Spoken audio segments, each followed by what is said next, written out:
What's up, everybody? Good Friday morning, and welcome in to the Phillip Jordan Show. I am your host, Phillip Jordan, from Last Word on College Football at 96.9 The Legend in Dothan, Alabama, where I'm the in-studio host and producer of Dothan Woods Football. Welcome in to this edition of the show. We got a fun show planned for you guys today.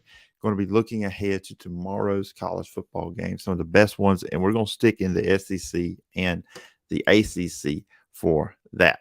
On today's show, I will be joined by Kevin McGuffey, my teammate over at Last Word on College Football. He covers the Kentucky Wildcats, so we will get into the Kentucky-Ole Miss game, but we'll also break down the Kentucky offense. What's been issues with offensive line, the running game, what's been impressive about Will Levis. We'll get into the Ole Miss-Kentucky game. We'll pick that one. We got a couple SEC games and two big ACC games we'll pick on there as well. You can check out the Phillip Jordan Show on Apple Podcasts, Spotify, wherever you get your podcasts. And if you're on Apple Podcasts, please follow, rate, and review. Leave a review. I will read it on a future edition of the show. You can also watch the show over on YouTube at the Phillip Jordan Sports YouTube channel. Just hit the subscribe button, hit the bell for all the notifications so you'll know when there's a new video, and leave a comment on the video. I'll read that on a future edition of the show as well. All right, everybody, joining me on today's show as we head into the weekend of the big college football weekend. I am joined by Last Word on College Football colleague. It's a big week here on the show with Last Word on College Football. Kevin McGuffey, he covers the Kentucky Wildcats, also does a good job with our bowl projections each and every week. Kevin, it is always fun when you come on the show, and I appreciate you taking time out to come on.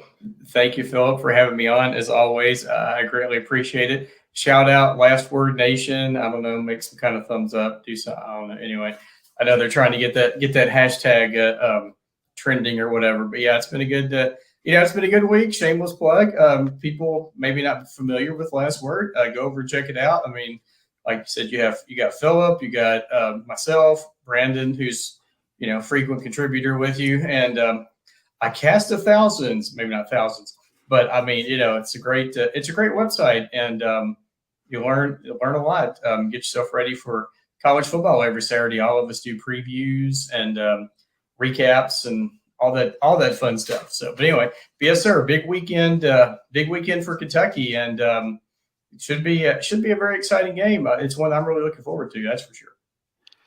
Why is it on at 11 o'clock Central Time? I put Auburn and LSU in prime time. I'm like, okay, right. 2, 3, 1 teams with that's a whole mess in its own self with Auburn. But I mean, you would think you got 2 top 15 teams, you would want to put them on at night, but no, you put them on at 11 o'clock Central Time. I mean, it just don't make sense to me. I never got this confirmed. You can never whatever you read on the Twitter machine, but there was a story going around that Ole Miss actually asked for the game to be early because of homecoming. Which, I'm with you because I haven't tweeted like the week, like on that Monday. I said, there's no reason. I said, I know CBS will pick Alabama and Arkansas, but Ole Miss and Kentucky should definitely get some consideration for that 3:30 game. And then sure enough, boom, there it was noon. I'm like, come on. No offense to the SEC network, but at least it's not the noon SEC network game. But I thought it should have been a primetime game. But like I said, I never saw it confirmed anywhere. But that was the scuttlebutt, if I can use that word on the Twitter machine, was that Ole Miss actually wanted the game to be an early game because of homecoming, which, like I said, to me makes no sense. But hey, whatever. And supposedly, if there's close to 12,000 Kentucky fans that Western Kentucky, that part of the country that said they have tickets and they're coming to the game on Saturday. So we always have the saying, blue gets in no matter what, and it looks like it's definitely going to be the case on Saturday. And like I said, I think 2 teams in the top 15, and I think it's going to be a really, really good game and should be a really close game. I look forward to it, but it probably won't start right at 11 because we know that's on ESPN, and Corso will be stumbling along to his pick there at the end. So we'll probably be about 11:10, 11:15 before we actually right. Yeah, your all's time be about 12:15 here. Yeah, probably so. You said he'll still be making his pick and putting his helmet or whatever mascot thing on or something. Yeah, and just let everybody know, and I do this all the time, but you never know when you got new listeners, new viewers coming in. Uh, I live in Alabama, so a lot of the times I will say will be Central Time. So just kind of give everybody a heads up. Don't think you mess anybody up on the times on these things. Talking about Kentucky, and something I've jumped out to me so far this season, this team gets off to some slow starts in a lot of games. I know against Miami High, it was only 13-10 at halftime. He outscored in 20-43 in the second half. The Florida game, which is different, but it was 16-13, and then they played really well second half, 13-0. No points in the first quarter against Youngstown. They scored 21 in the second, 14-14 there against Northern Illinois. So am I right in saying that there's a trend there with Kentucky? It seems like these first four games, especially against the non-power teams they've played so far, kind of slow getting going in these games. No, you're exactly right. 100%. It's been a very, very weird thing this year. I don't know if it's, the new offensive line. Usually Kentucky likes to get in there right off the bat, pound the ball on the ground, try to establish that run game, and dominate the clock. That just hasn't happened so far this year. That may change this weekend, which I'm sure we will get into. They've had some turnovers, a couple of times, a couple interceptions in the red zone, a couple fumbles in the red zone.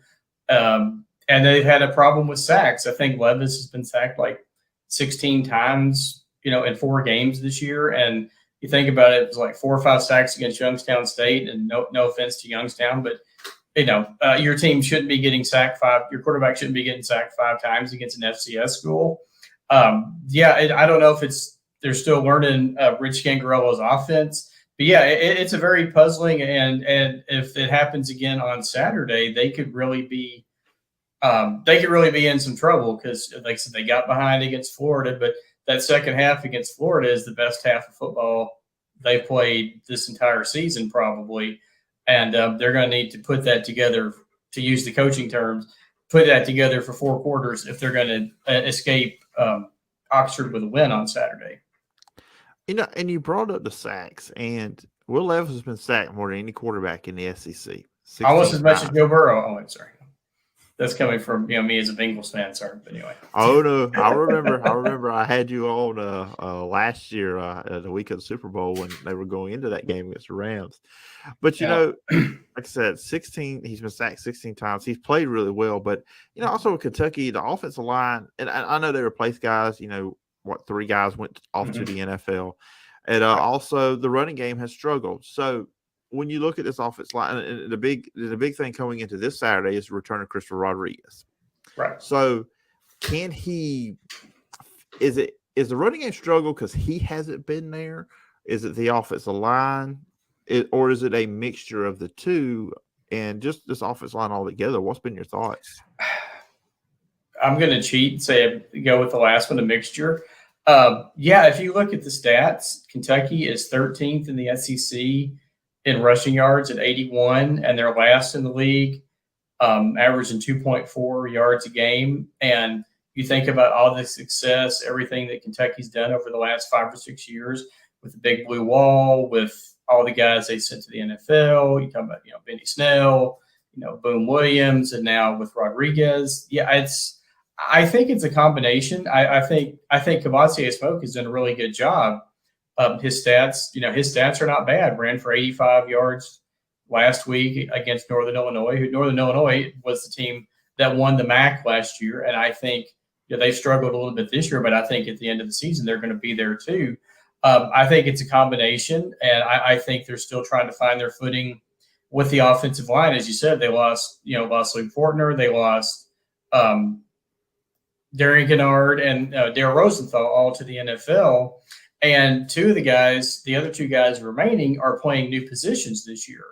So Eli Cox and Kenneth Horsey. So you basically have an entire offensive line change. And I think that's been some of it. But I think having Rodriguez back after the 4-game suspension is going to be huge. He's going to be angry.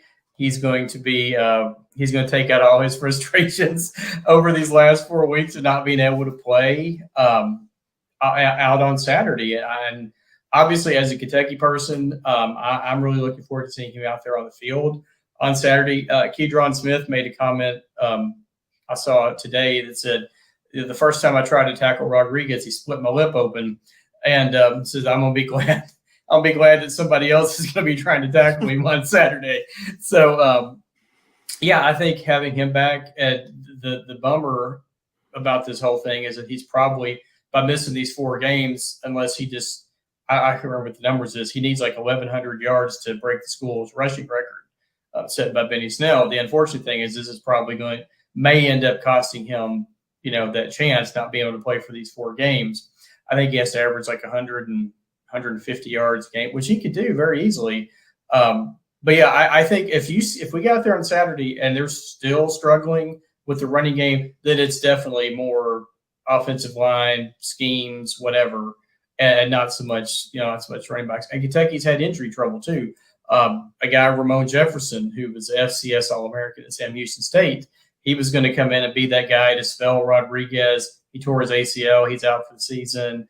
Juton McClain, Lavelle Wright, all these guys have had injuries at some point, and of course Rodriguez hasn't played. So I think basically I think it's a combination of everything you said there. It's just all they're still trying to find that right mix, and hopefully starting this Saturday and going forward they'll get that. But that being said, they're still 4-0, third time in 5 years under Stoops, ranked 7th in the country. It's the highest ranking for Kentucky since the end of the 1977 season. I think they were 6th at that point. Unfortunately, that team was a 10-1 team under Frank Kersey. It was on probation. So they would have probably gone to the Sugar Bowl that year, but whenever, one of the great what ifs, in Kentucky football history, whether or not, what that team could have done. So you think about what Stoops has done, from where we started, where the program started when he took over from Joker Phillips to where he is now, just became the all-time wins leader here at Kentucky. He's done a remarkable job. And one thing, I'll just throw it out here now, one thing and I mentioned it in my preview, for all the things he's done, one thing he has not done is won a road game at an SEC West team. He's 0-10 since coming to Lexington. As a matter of fact, sorry to bring this up, Kentucky's lost 14 straight against SEC West teams on the road. The last victory was at Auburn back in 2009. So I remember that. I remember that Gene Chizik year. I think Auburn had a lead or something and blew it in that. Yeah, I think Kentucky. I want to say Randall Cobb. I think that would have been Randall Cobb years. I think he scored the touchdown that put him out in front, maybe. I just going on memory on that one, but yeah, 2009. So Kentucky's lost 14 straight against SEC West teams, but no better time to break that than this weekend. But as a Packer fan, I would like to say thank you for Randall Cobb. So it's all good. Yes, well, I like the Packers as well. Bengals are my AFC team, and the Packers are my NFC team, and not just because Randall Cobb. My dad was a Packers fan growing up, and then I was a huge. Well, I probably shouldn't say it. We'll talk about his play on the field, Mr. Favre, and leave everything else out of it. I've avoided that conversation. Yeah, and we'll talk about his play on the field. He was, during that time, he was probably my favorite NFL quarterback. But anyway, I've been a big fan of the Packers for a long time as well. So you and I have a little bit in common there anyway. So, but we won't get into the whole political thing. That's a whole nother, that'd be a whole nother podcast. So. No. We do not jump into into that on this show at all. I want people like me. I do not want to divide the audience. Oh, right. You talk about quarterbacks though, Will Levis, and I brought up. I may have sounded very negative by Kentucky. Those first two things I brought up, but Will Levis has played really well. And coming into the season, obviously all the hype around him, NFL draft talk. I mean, Kentucky right now is one of the better teams in the SEC. They're fourth in passing overall. He's thrown over 1,100 yards so far. He's fourth in the SEC in passing yards, third with 10 touchdown passes, 68%. He's gotten 4 interceptions. But he has played really well. He's kind of, in a way, he's carried. I mean, he's helped carry this Kentucky offense And their receivers are good too. Tavion Robinson, a guy I know we talked about in the offseason, 20 receptions, third in the SEC with 349 yards receiving, 2 touchdowns. You got Dane King and Barry and Brown. Brown had a big catch against Northern Illinois. I think that was the one that broke the 14-14 tie in that one. A big play. So while we talk about the running game struggling, the passing game is really, I feel like, even beyond what they were last year, that this year they've really taken another step up with Will Levis there.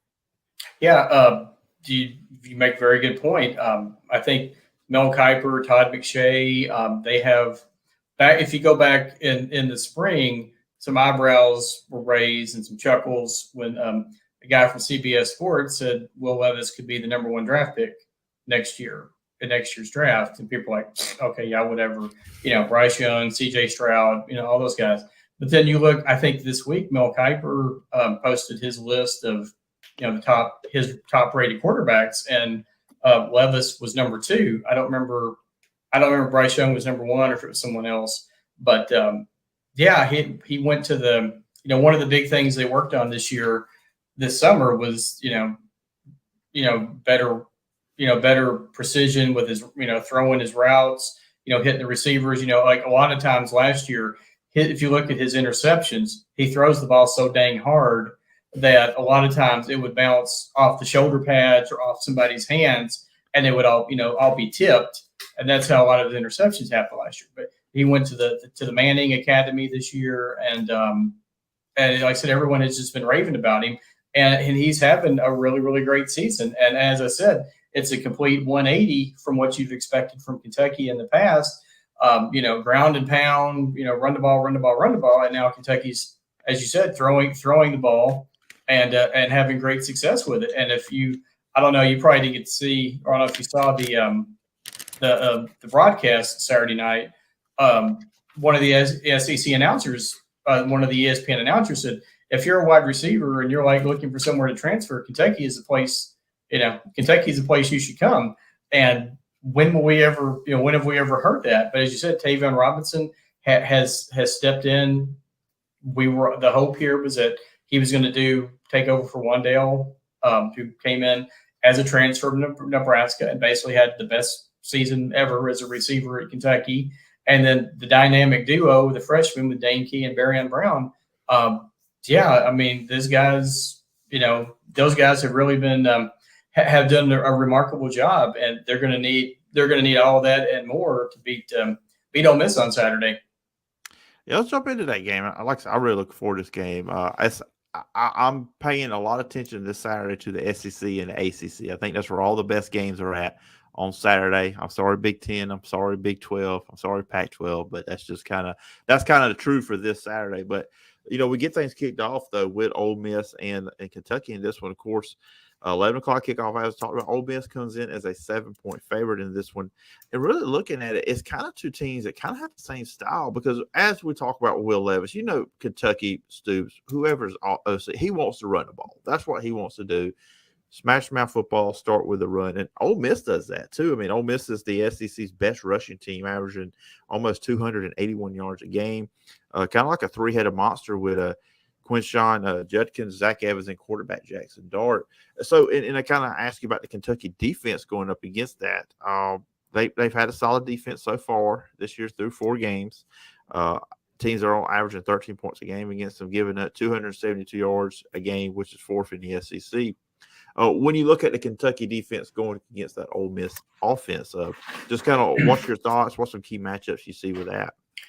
Well, one thing that I'm interested in, 2 of Kentucky's starting defensive players, Jaquez Jones and Kedron Smith, who we just mentioned earlier, are both Ole Miss transfers. So they're coming back to Oxford this weekend, and that's something that I'm very interested to see how those guys play coming back after being in the program and transferring to Kentucky. I'd said Dart has been. I didn't know a whole lot about him, but I've been very impressed with what I've seen so far. He's had some really good games, and he's had some games where he's struggled a little bit, and he's one of those guys. The dual threat quarterbacks is something historically that Kentucky's had a lot of trouble with. But the last couple of years they've done. You think about how they contained Richardson, in that Florida game, and then going back even to Nick Fitzgerald from Mississippi State, and they've done a really, really good job with those guys. So they need, if they're going to have any chance of winning on Saturday, they've got to contain him. And it is funny you mentioned I was talking with somebody that so Kentucky is winning by passing the ball, and Ole Miss is winning by running the ball.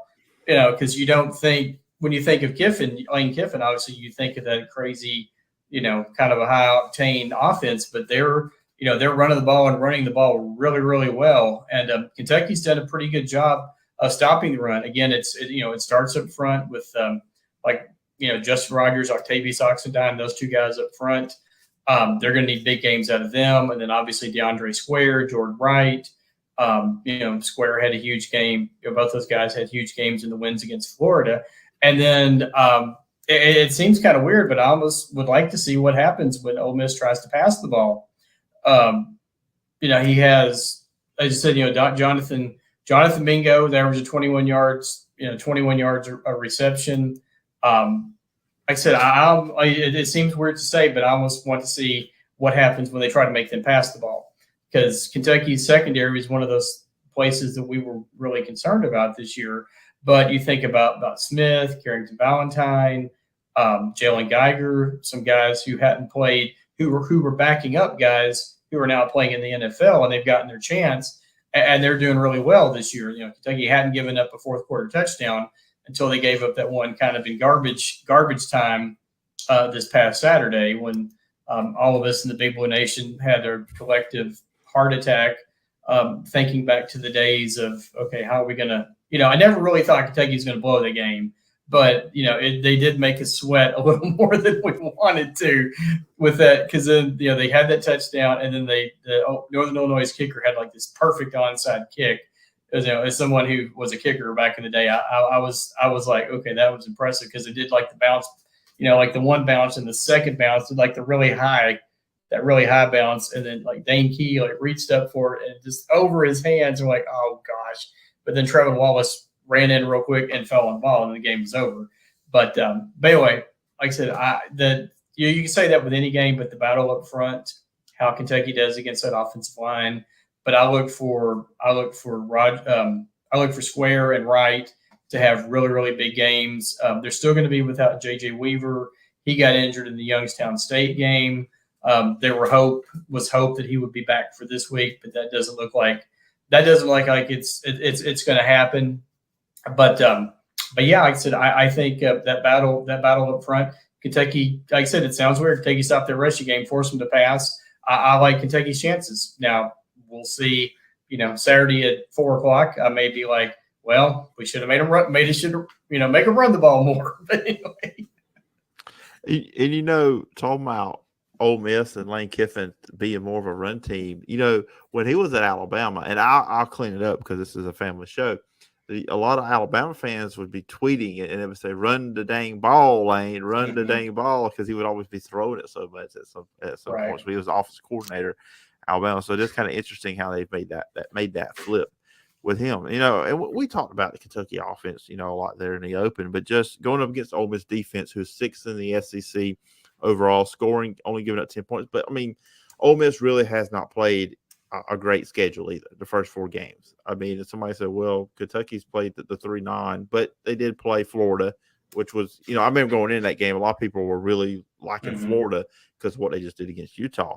But going up against that Ole Miss defense, and they don't give up a lot. They don't really give up a lot of yards, as I said, and they're second in the SEC in sacks as well, which, of course, we talked about Will Levis has been sacked more than anybody in the SEC. So kind of on the flip side, well, when we're going to the Kentucky offense versus Ole Miss defense, what are your thoughts on that matchup? You just hit the nail right on the head. Just to say it again, they've got to limit the sacks. Ole Miss has been great at getting to the quarterback this year, and Kentucky has been really bad at letting their opponents get to the quarterback. One thing that Levis did in the second half against Northern Illinois, he started rolling out instead of just doing straight drop back pass. He started rolling out to buy a little more time, and he started that's when a lot of those big plays started happening. So, the offensive line, like I said, is so weird because they played so great that second half against Florida, but then you don't want to say, playing to your competition, but like the third game against Youngstown State, it was the whole, Mark Stoops versus his alma mater, and then then last week, like I said, Northern Illinois is a really good team. They're 1-3, but they're a really good team. But yes, the offensive line, if Levis's uniform is filthy by the end of the fourth quarter, then Kentucky's because he's been on the ground all day, then Kentucky's definitely going to be in some trouble come Saturday afternoon. So as we wrap up our discussion on this game, and we're about to jump into some other rapid picks for this college football weekend, I have a feeling where you may go with this, Kevin. But what is your prediction for Saturday between Ole Miss and Kentucky?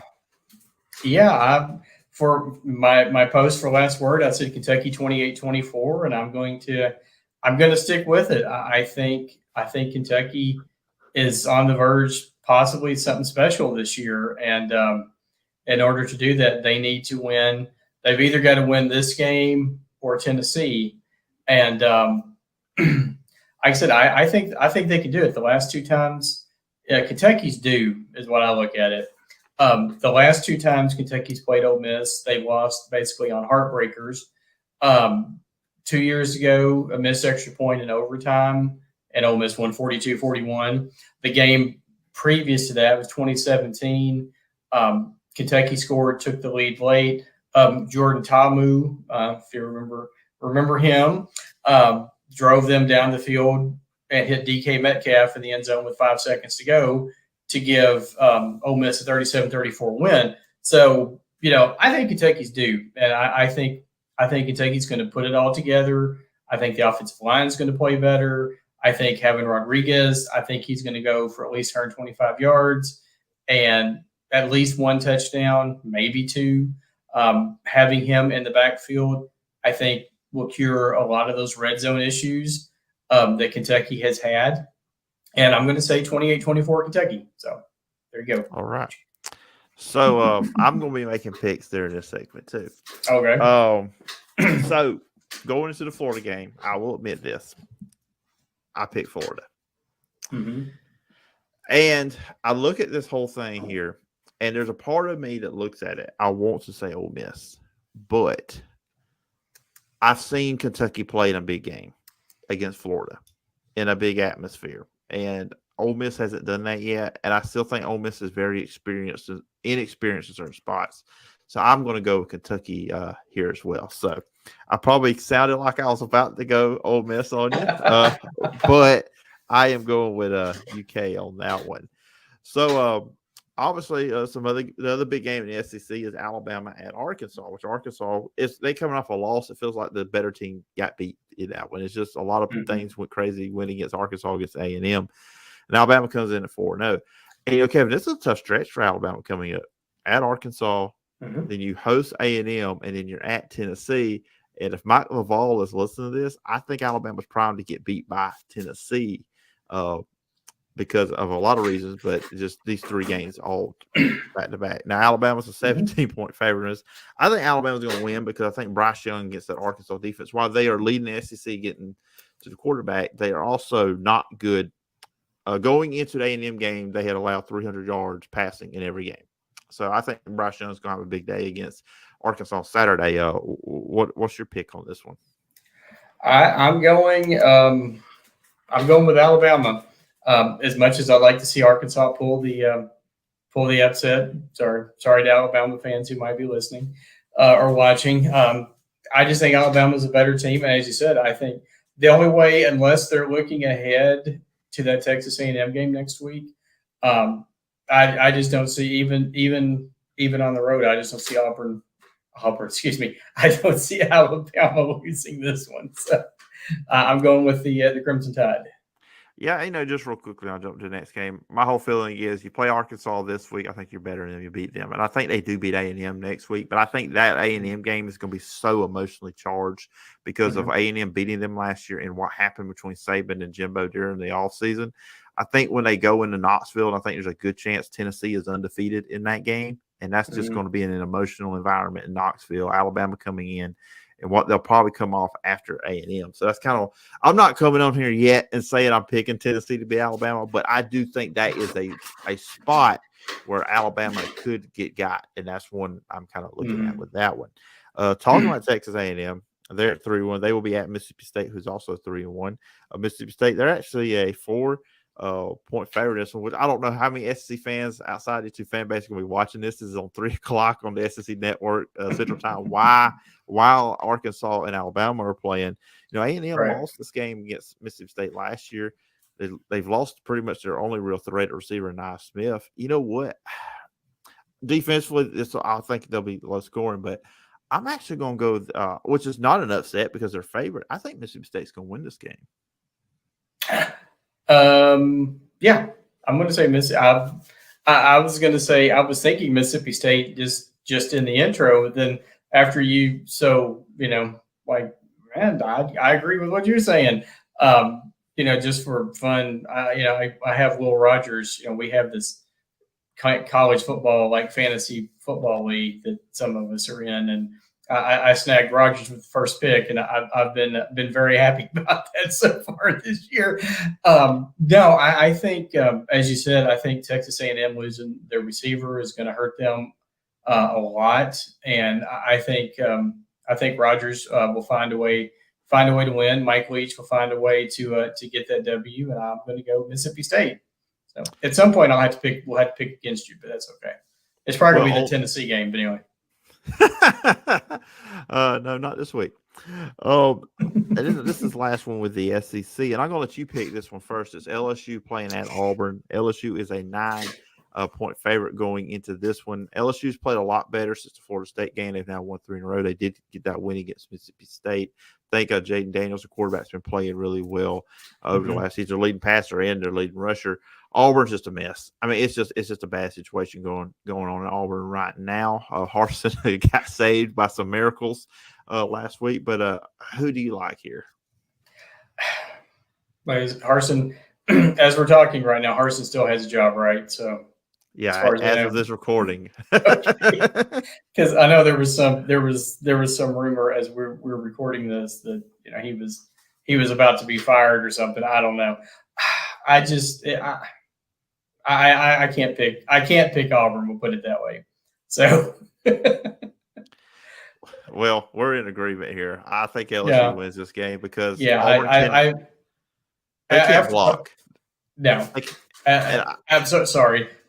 Interrupt. I just don't think after that first game, LSU kind of got some of their kinks worked out, and I think LSU is going to win.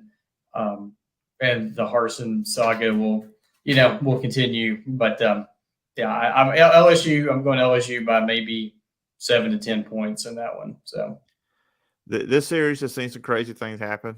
Auburn and at LSU. Before we got recording, I started. I haven't done my preview. We're recording this on Wednesday night for anybody who wants to know. Still working on my Auburn LSU preview, and I was looking at some of that. Some craziness that happened, but Auburn can't block, and I think LSU's got some good guys on the defensive line that can get it after. Robbie Ashford, who will be quarterbacking, TJ Finley still will not be playing in this one. So I just don't see Auburn scoring enough points. I just don't see where their points are going to come from Saturday. So that's kind of a big reason why I think Auburn's going to lose to LSU. Which my Auburn friends and family that listen to this are probably not too happy with me right now. Jumping into the ACC, couple big games here.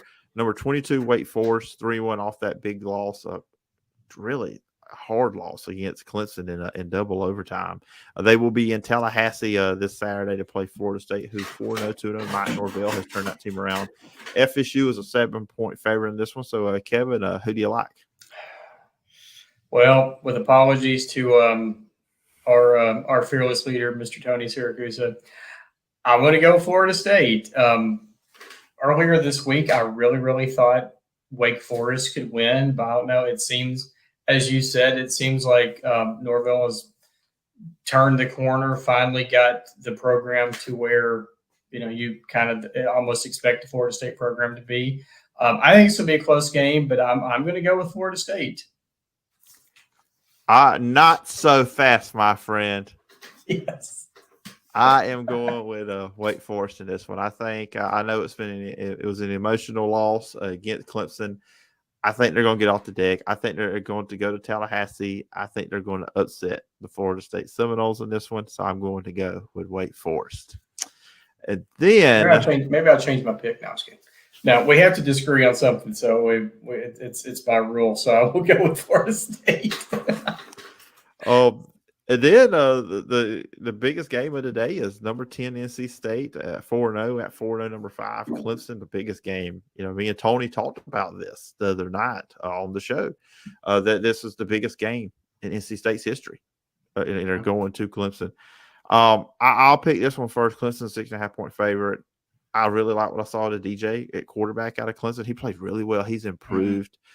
Defensively, defense front, they're really good there. And I've not been overly impressed by NC State from what I've seen of them this year so far. They struggle with East Carolina open up. I've just not been overly impressed with them. They're good, but I don't think they're on Clemson's level. So I'm going to go with the Clemson Tigers. Yeah, and I don't really think North Carolina, kind of the argument you're using earlier, I don't know if North Carolina State's has really played much of the schedule either. I said with I moved Clemson right now. They're my number 4 team in the playoff. So yeah, and as you said, I was very impressed with DJ as well. I'm going with Clemson. So I think Clemson probably wins this game, maybe 10 to 14 points. I think they'll cover, and I think they'll win. All right, there we go. So our tiebreaker is Wake Forest and Florida State here. That's the only one we went opposite, which you probably thought I was almost going Ole Miss in that first one. But I did, but that's okay. So I've watched a lot of Game Day. I've watched a lot of Game Day. Maybe I should pick Ole Miss and hope for the opposite of what you want to happen. No, I'm not gonna do that. But I will say I did get a lot of grief, and because I was one of the few people. I picked Kentucky to beat Florida. I did it before the season, and I stayed firm. But I kept people telling me, said, no, Florida's going to beat Kentucky. They're going to beat them 2 touchdowns. I'm like, no, they're not. Kentucky's going to win. And we're like, okay, we'll see. Then I was on with Dave Waters on his show, and of course everybody's like, oh, you're an idiot, blah blah blah blah blah. Which of course is what Florida fans are supposed to say. But I was like, I got one right for once. There you go. Yeah, it's kind of how it is when you go on the other teams show. You're kind of going into their house, their territory when you go on them other shows. But anyways, Kevin, this has been a lot of fun as always having you on the show. Of course, I'm pretty sure we'll talk a couple more times throughout the season, and we talked during all season. So we'll everybody get to hear you probably a few more times here before we get into the year, because I think Kentucky's going to be good, and I'm going to bring you back on. Yeah. But anyways, if the listeners and viewers want to follow you, where can they find you and all the work you're doing? Obviously you can go to just Last Word on College Football for the website. As always, like I say, the cleverly titled at Kevin McGuffey on Twitter, because I've told the story before that when I first joined Twitter, I tried to use all kinds of different variations of a nickname, various nicknames I've had, and they were all taken. So I'm like, okay, if somebody has my actual name, then but anyway, at Kevin McGuffey on Twitter, and or on I don't post as much like the football stuff like on Instagram, but I'm a Crime Dog 18 DAWG 18 on Instagram. But yeah, that's probably the 2 easiest. The Twitter, and then the Last Word on College Football website would be the 2 easiest ways to find my work, and of course find your great work as well. So all right, sounds good, Kevin. As always, I appreciate the time, and I look forward to doing this again sometime down the road. Yes, sir, Phillip. Thank you so much for having me on. I appreciate it. It's always great to come on and talk to you and talk about some college football, which is one of the best best times of the year in the fall. So look forward to Saturday. All right. Once again, thanks to Kevin McGuffey for coming on. Of course, you can see I'm wearing a different shirt than I wore on that video if you're watching on YouTube. So Yes, that was pre-recorded on Wednesday night, dropping this on a Friday. But we're going to get out of here. It's going into 40 minutes here on the show. Anyways, check out college football. Check out the podcast on Apple Podcasts, Spotify, wherever you get your podcasts. Of course, if you're on Apple Podcasts, please follow, rate, and review.